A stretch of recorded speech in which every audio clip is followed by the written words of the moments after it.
you're wondering why we're broadcasting from the studio, well, our studio is being renovated at the moment, so this is going to be our home for the next few weeks. So yeah, bear with us. I'll give other viewers a reminder in the next hour, just so they don't think they've got the wrong channel. As long as we've got Morning Live behind us, you know you're watching the right program. All right, now let's bring you the latest on the news front, and that, of course, is yesterday we saw Deputy President Cyril Ramaphosa addressing the South African Police Services, or the SAPS annual Commemoration Day, held at the Union Buildings in Pretoria. The day is in remembrance of members of the police service who lost their lives in the line of duty. The event honoured those members that died between the 1st of April 2015 and the 31st of March 2016. To talk about that and, of course, Friday's release of the latest crime statistics, we're joined in studio by the Acting National Police Commissioner, Lieutenant General Khomotso Phahlane. Lieutenant General, good to have you. Thank you so much for joining us. Good morning, Leanne. Good morning, viewers. Now, before we take a look at the crime stats, just talk to us in terms of the Commemoration Day and the significance of having a day like that. Commemoration Day is always a very special one on the agenda in our country, particularly for the South African Police Service, because we honor and remember those of us who were unable to finish the race, those who would have been killed in the execution of their duties, saving the people of this country, and unfortunately they were killed. Yeah. How many lives are we talking about? In this case, yesterday we encrypted about 40 names of officers who were killed. Far too many. Far too many lives lost. A killing of one is a killing too many. A killing of any member of the community is far too much for us. Yeah. Well, it's a tough situation to actually look at, because we talk about the lives that are lost of South Africans, and we also talk about the lives that are lost of we talk about police that have lost their lives and innocent South Africans as well, which brings us to the crime statistics that we've released, or you've released on Friday. In general, give us in a nutshell just some of the major figures that were released. Well, what we would have said during the release is that we are experiencing a downward trend in crime. We have a problem when it comes to contact crime, which is really where murders, aggravating robberies, the carjackings and so on are. But the overall picture is not looking bad. We realized a decrease in 3 of the 4 main categories of crime, which is contact-related crimes, property-related crimes, and other serious crimes. But the stubborn area which we will want to put more focus on remains contact crimes, and there, as the Minister pronounced, it's an area we will want to work together with the communities, because crimes like murder in the main are committed by people known to each other. We, in the past year, had a number of single incidents where multiple people were killed. I recall one, I think within a week that I was appointed Acting National Commissioner in KwaZulu-Natal, a family of 8 was killed at once. Within 8 days, those people were sentenced.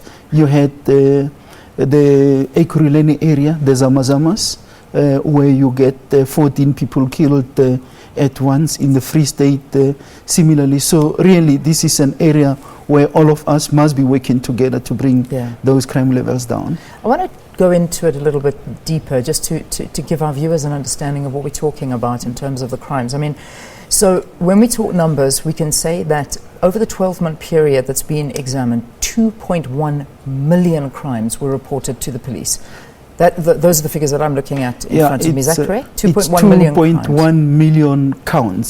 So that of everything, I mean, across the board we're talking here. Yeah, but important is not to relate the number of counts to the number of victims, because in this case you'll find that one person would have, for example, had 5 counts, say maybe assault, somewhere there would have been another crime that have been committed against that particular person. Okay. So in one case docket, you may find 2-3 counts. All right. Yeah. So I mean that's a good understanding to know. When we look at those categories that have gone up the most, cash in transit, I'm seeing that since 2015, it's increased 15%. So we're seeing in 2015, 119 cash-in-transit heists. 2016, 137. Well, cash in transit would have came down. It's not.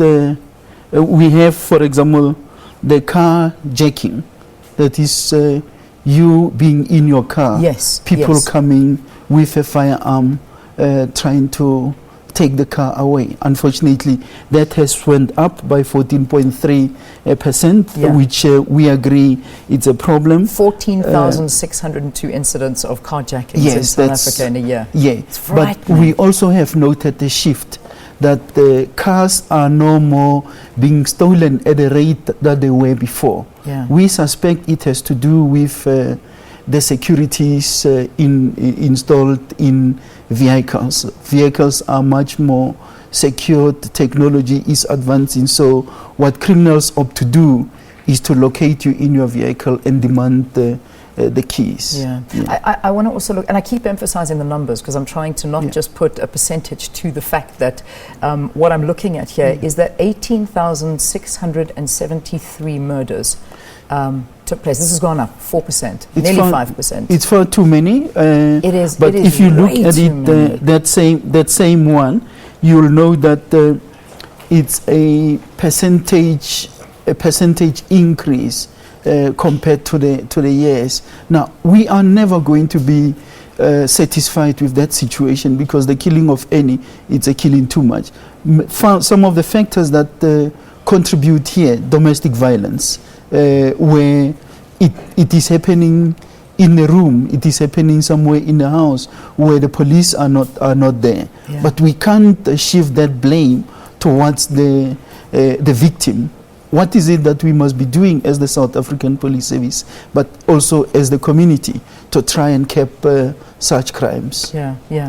I mean, we're over and we've got to wrap this. I mean, this is really, this is not indicative of your role here because you haven't been in the position for long enough to sort of start judging if you've made an impact. But going forward and having a look at the next year, how are you going to bring this down? Just very quickly, I mean, what is your plan to protect South Africans? Well, I have been in an organization for long, so we are not going to distance ourselves from these figures. We must take ownership and say that there is work that needs to be done. Just Thursday before the Friday release of the crime stats, we convened as management in looking at how we have performed at the end of the first quarter in comparison to the previous financial year, and we have certainly put measures in place that we are going to be rolling out. There will be operations targeting specific areas, and we will continue to rally our communities behind the police, work together with the communities to ensure that the incidence of crime is being eradicated in this country. All right, thank you so much for talking to us, and thanks for your time here on the program.